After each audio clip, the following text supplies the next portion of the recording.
मीराबाई की कहानी। मीराबाई के बालमन में कृष्ण की ऐसी छवि बसी थी कि किशोरावस्था से लेकर और मृत्यु तक उन्होंने कृष्ण को ही अपना सब कुछ माना और जोधपुर के राठौड़ रतन सिंह जी की इकलौती पुत्री मीराबाई का जन्म 16वीं शताब्दी में हुआ था और बचपन से ही वह कृष्ण भक्ति में रम गई थी। मीराबाई के बचपन में हुई एक घटना की वजह से उनका कृष्ण प्रेम अपनी चरम अवस्था तक पहुंचा। एक दिन उनके पड़ोस में किसी बड़े आदमी के यहाँ बारात आई। सभी औरतें छत पर खड़ी होकर बारात देख रही थी और मीरा भी बारात देखने लगी। बारात को देख मीरा ने अपनी माता से पूछा कि मेरा दूल्हा कौन है। इस पर उनकी माता ने कृष्ण की मूर्ति की ओर इशारा करके कह दिया कि यही तुम्हारे दूल्हा हैं। बस यह बात मीरा के बाल मन में एक गांठ की तरह बंध गई और बाद में मीराबाई की शादी महाराणा सांगा के पुत्र भोजराज, जो आगे चलकर महाराणा कुंभा कहलाए, उनसे कर दी गई। और इस शादी के पहले तो मीराबाई ने मना कर दिया, लेकिन जोर देने पर वह फूट फूट कर रोने लगी और शादी के बाद विदाई के समय वो कृष्ण की वही मूर्ति अपने साथ ले गई जिसे उनकी माता ने उनका दूल्हा बताया था।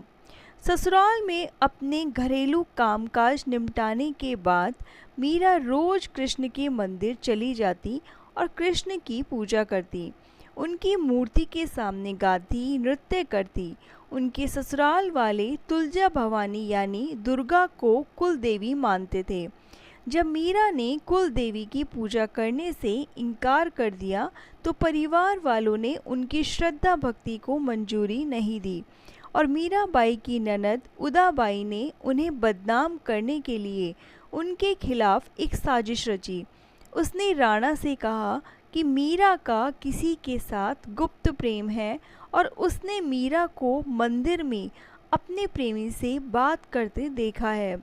राणा कुंभा अपनी बहन के साथ आधी रात को मंदिर गया और वह मंदिर का दरवाज़ा तोड़कर अंदर पहुंचा और देखा कि मीरा अकेले ही कृष्ण की मूर्ति के सामने परम आनंद की अवस्था में बैठी मूर्ति से बातें कर रही थी, मस्ती में गा रही थी।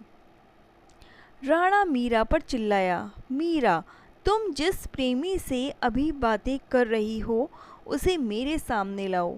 मीरा ने जवाब दिया, वह सामने बैठा है मेरा स्वामी नैन चोर, जिसने मेरा दिल चुराया है, और वह समाधि में चली गई। इस घटना से राणा कुंभा का दिल टूट गया, लेकिन फिर भी उसने एक अच्छे पति की भूमिका निभाई और मरते दम तक मीरा का साथ दिया। हालांकि मीरा को राजगद्दी की कोई चाह नहीं थी, फिर भी राणा के संबंधी मीरा को कई तरीकों से सताने लगे और कृष्ण के प्रति मीरा का प्रेम शुरुआत में बेहद निजी था, लेकिन बाद में कभी कभी मीरा के मन में प्रेमानंद इतना उमड़ पड़ता था कि वह आम लोगों के सामने धार्मिक उत्सवों में नाचने गाने लगती थी और वो रात में चुपचाप चित्तौड़ के किले से निकल जाती थी और नगर में चल रहे सत्संग में हिस्सा लेती थी। मीरा का देवर विक्रमादित्य, जो चित्तौड़गढ़ का नया राजा बना, वह बहुत कठोर था। मीरा की भक्ति, उनका आम लोगों के साथ घुलना मिलना और नारी मर्यादा के प्रति उनकी लापरवाही का उसने कड़ा विरोध किया। उसने मीरा को मारने की कई बार कोशिश की, यहाँ तक कि एक बार उसने मीरा के पास फूलों की टोकरी में एक जहरीला सांप रखकर भेजा और मीरा को संदेश भिजवाया कि टोकरी में फूलों के हार हैं। ध्यान से उठने के बाद जब मीरा ने टोकरी खोली तो उसमें से फूलों के हार के साथ कृष्ण की एक सुंदर मूर्ति निकली। राणा का तैयार किया हुआ कांटों का बिस्तर भी मीरा के लिए फूलों का सेज बन गया। जब मीरा उस पर सोने चली, जब यातनाएं बर्दाश्त से बाहर हो गईं, तो उन्होंने चित्तौड़ छोड़ दिया और वो पहले मेड़ता गई।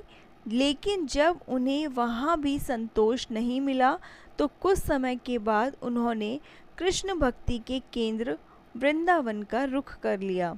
मीरा मानती थी कि वह गोपी ललिता ही हैं, जिन्होंने फिर से जन्म लिया है। ललिता कृष्ण के प्रेम में दीवानी थी। खैर, मीरा ने अपनी तीर्थ यात्रा जारी रखी और वो एक गांव से दूसरे गांव नाचती गाती पूरे उत्तर भारत में घूमती रही। माना जाता है कि उन्होंने अपने जीवन के अंतिम कुछ साल गुजरात के द्वारका में गुजारे और ऐसा कहा जाता है कि दर्शकों की पूरी भीड़ के सामने मीरा द्वारकाधीश की मूर्ति में समा गई। मीरा के लिए कृष्ण प्रेम कृष्ण भ्रम नहीं था, हकीकत था।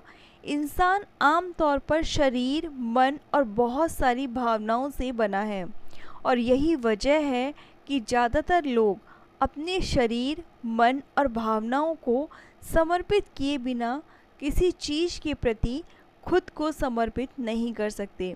विवाह का मतलब यही है कि आप एक इंसान के लिए अपनी हर चीज़ समर्पित कर दें, अपना शरीर, अपना मन, अपनी भावनाएं। और आज भी कई ईसाई संप्रदायों में नन बनने की दीक्षा पाने के लिए लड़कियां पहले जीसस के साथ विवाह करती हैं। कुछ लोगों के लिए यह समर्पण शरीर, मन और भावनाओं के परे एक ऐसे धरातल पर पहुंच गया जो बिल्कुल अलग था, जहां यह उनके लिए परम सत्य बन गया था। ऐसे लोगों में से एक मीराबाई थी, जो कृष्ण को अपना पति मानती थी। कृष्ण को लेकर मीरा इतनी दीवानी थी कि महज 8 साल की उम्र में मन ही मन उन्होंने कृष्ण से विवाह कर लिया और उनके भावों की तीव्रता इतनी गहन थी कि कृष्ण उनके लिए सच्चाई बन गए।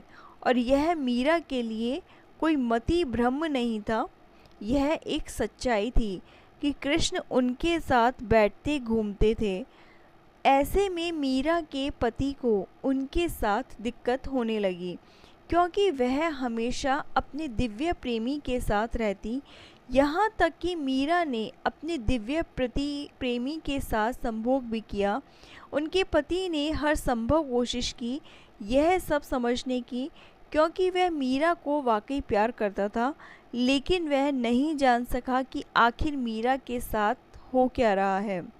दरअसल मीरा जिस स्थिति से गुजर रही थी, उनके साथ जो भी हो रहा था वह बहुत वास्तविक लगता था, लेकिन उनके पति को कुछ भी नज़र नहीं आता था। वह इतना निराश हो गया कि एक दिन उसने खुद को नीले रंग से पोत लिया और कृष्ण की तरह के पोशाक पहनकर मीरा के पास गया। दुर्भाग्य से उसने गलत तरह के रंग का इस्तेमाल कर लिया, जिसकी वजह से उसे एलर्जी हो गई और शरीर पर चकत्ते निकल आए।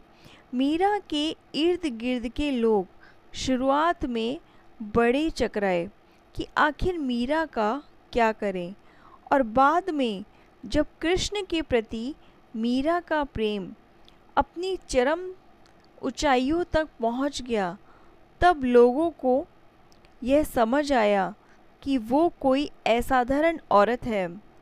लोग उनका आदर करने लगे और यह देखकर वो ऐसी चीज़ें कर सकती हैं जो कोई और नहीं कर सकता। उनके आसपास भीड़ इकट्ठी होने लगी। पति के मरने के बाद मीरा पर व्यभिचार का आरोप लगाया गया।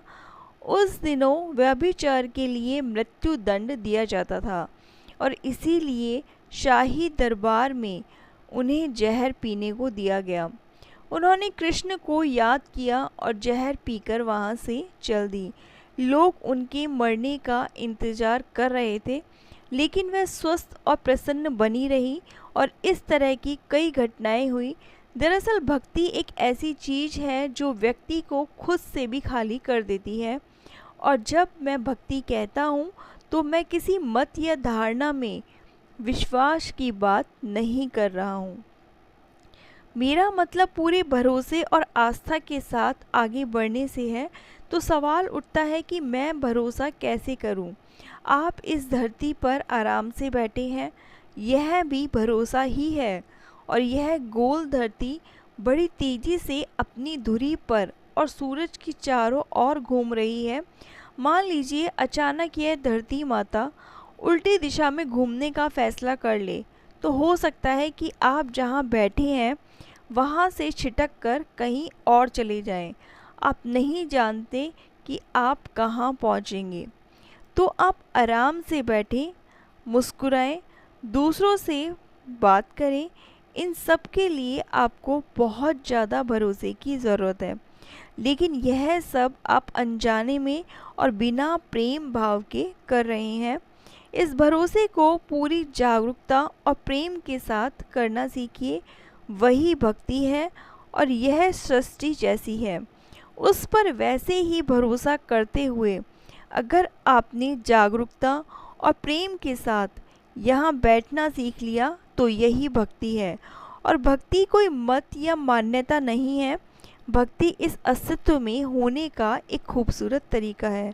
तो दोस्तों, आज की वीडियो अच्छी लगी हो तो प्लीज़ चैनल को लाइक, शेयर और सब्सक्राइब करना ना भूलें। धन्यवाद।